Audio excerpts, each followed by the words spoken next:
నమస్కారం, success news కి స్వాగతం. ఎమ్మెల్సీ ఎన్నికల్లో కూటమి పార్టీ పోటీ చేయాలనుకోవడం ప్రజాస్వామ్య విలువలకు పాతర వేసినట్టేనని వైఎస్ఆర్ కాంగ్రెస్ పార్టీ ఎమ్మెల్సీ అభ్యర్థి బొత్స సత్యనారాయణ అన్నారు.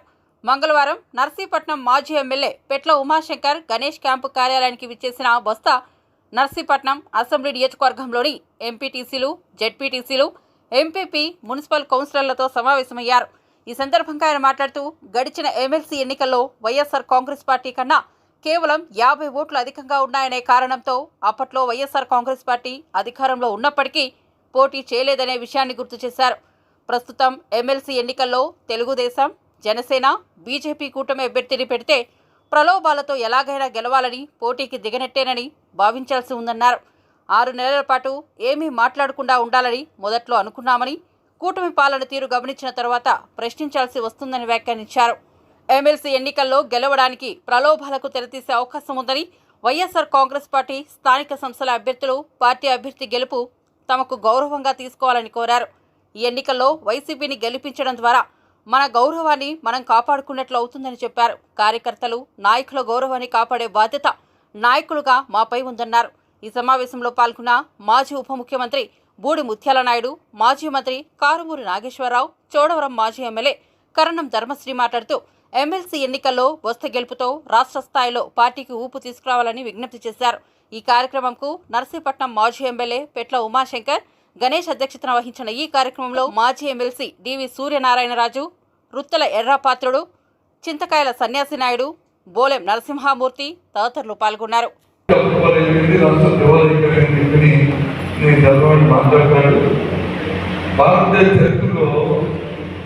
ఇవాళ ఇచ్చింది రాష్ట్రం చెప్పింది ఏకైక నాయకులు చంద్రబాబు తప్ప ఎవరు లేదు అని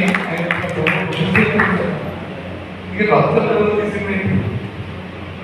రాష్ట్రం ఎప్పుడు పరిమితులు ఉంటే ఆ పరిమితులు దానికి వెళ్దాం, ఆ పరిమితులు చేస్తాం. ఆ విషయం అందరికీ తెలుసు. నేను రాష్ట్ర ఉండవు, మేము ఉండవు, అంతా దగ్గరే మా ఇంట్లో ఈ పలుకులు ఉంది, పొగుడు పనులు ఉండదు, లేకపోతే ఎక్కడ కొండలు, లేకపోతే చెక్కలు కొన్ని ఈ పక్కింట్లో నాయకులు కొన్ని ఉండవు. గవర్నమెంట్ అకౌంట్ అన్నీ ఉంటాయి, మనకి ఏజెన్సీలు ఉంటాయి. ఏ ఒక్క తీసుకోవాలన్నా దానికి ఎఫ్ఆర్ పేమెంట్ దానికి క్లాస్ అయితే కేంద్రం దాని లోపలే వాళ్ళు నిన్న మొన్న లెక్కలు కూడా చెప్పాయి. ఇంకా ఈ అవకాశం ఉన్నప్పుడు కూడా ఇంత సీనియర్ నుంచి ఈ రాష్ట్రపతి 5 సంవత్సరాలు చేసింది. అన్ని రాష్ట్రాల కంటే ఈ రాష్ట్రం ఈ కార్యక్రమం చేసింది. కంప్లీట్ ఉంది కాబట్టి మేము మళ్ళీ ప్రజలు పడతారు కాబట్టి వాళ్ళు ఇచ్చేసారు. సరే నేను చూద్దాం. మరి అనుకున్నాను సంక్రాంతి మాట్లాడకూడదు కానీ నేను నా ఇంట్లో ఉన్నారు. పిల్లలు ఏదో చెప్పి చూద్దాం ఏం చేస్తారు. నేను ప్రశ్నలు కూడా చెప్పాను.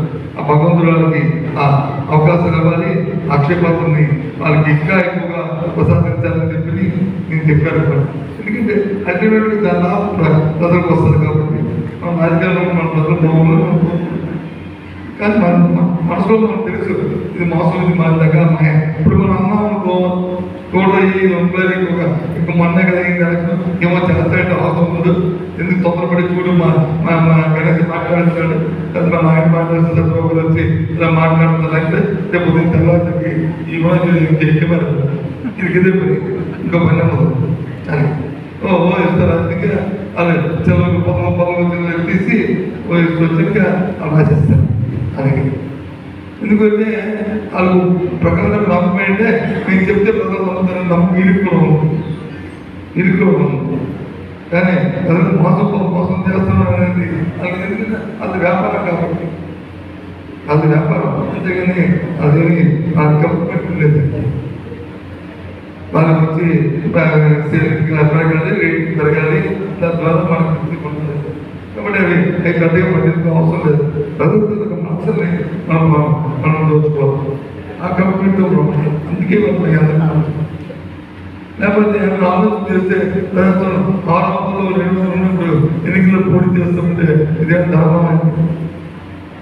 నిజంగా నాయకత్వాన్ని ప్రజాస్వామ్యాన్ని రక్షిద్దామనుకున్న అర్థమైంది ఏ రకంగా అంటే ఏదో పొలం పెట్టాలి, ఏదో మాయ చేయాలి, ఏదో దుర్గు చేయాలి, ఏదో ఒకలాగా అడ్డదారి తొక్కాలి అనే కదా ఎందుకు చేస్తాం.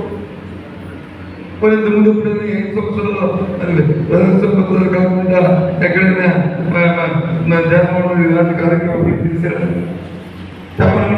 మరి వాళ్ళు చేస్తారు కదా, మేము చేస్తే తప్పని చెప్పండి. నేను మాట్లాడిన కదా మాటని రేపు నీకు రాయకుండా పేపర్లు నేను చెప్తాను కదా. ఆర్థిక పరిణామాలు ఆర్థిక కానీ ఉద్యోగాలు అనుకుంటారు. మనకి ఈ షోకి వచ్చి ఈ టీవీ కావాలని మనం పంపిస్తాం. అందుకే పట్టించుకుంటుంది ఏం మనవుతారు చెప్పు. ఎందుకంటే నేను ఇక్కడికి మన గౌరవం మామూలుగా 2 జబ్బు ఒకే దగ్గర పెట్టాను ఎంతో ఉన్నాను అక్కడ బెదిరిస్తున్నాను. ఈరోజు పేపర్ చూశాను ఏమైనా మనం అన్ని మాట్లాడాలి నేను రాయిన వాళ్ళని నాకు పంపిస్తాను కదా. గొప్పదేవుల మాకు అందరికీ మీ ఆంధ్ర రాష్ట్రం తెలుసు. మేమేమో ఎంత ఉంటామో ఎంత ఉంటామో ఎంత అందరికీ తెలుసు. అదే మనకి చెప్పలేదు అని చెప్తున్నాను. ఎక్కడైనా తప్పు మాట్లాడుతున్నాం అది మాత్రం చేస్తారు. చూపించగా అన్నాయి కదా ధర్మం జరిగింది ఏమంటే ముఖ్యమంత్రి మాటని ఉన్నాయి కదా అది మాత్రం చూడండి. ఇంకా ధర్మశ్రీ గారు వచ్చి ఇంకా ఆయన మొత్తం లేదు, ఇంకా ఇంకా జగన్మోహన్ ముఖ్యమంత్రి ఉన్నారు నాయకుడు అని ఆ మాట మాత్రం ఉండదు. చెప్తాను అది ఎందుకు అది కావాలి మిగతావన్నీ వేస్ట్.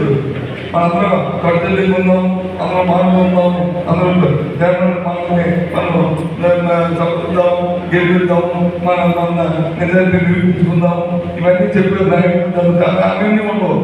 అది మాత్రం ఉంటుంది ఒకటి మాత్రం అది ఏదో ఇవన్నీ అవసరం. మనం జరుగుతున్న ఎన్నికలు 30 రోజులు జరిగిన ఎన్నికల్లో మనం గెలవాలి. 4 మండలాలను మున్సిపాలిటీలను మనకున్న ఏదైతే మన గుర్తు మీద వెళ్తున్నారు మన సభ్యులు ఉన్నారు దయచేసి అందులో మనం నుండి మన విజయాన్ని మనం చేకూర్చుకుంటాం. తెలిపారు దాని ఆలోచన మనం పట్టించుకుంటాం. మొన్న వాళ్ళందరూ కూడా మాట్లాడుకుంటూ తెలుసుకుందాం. మీ గవర్నమెంట్ కాపాడే పూర్తి మా పార్టీ మా ప్రజలకి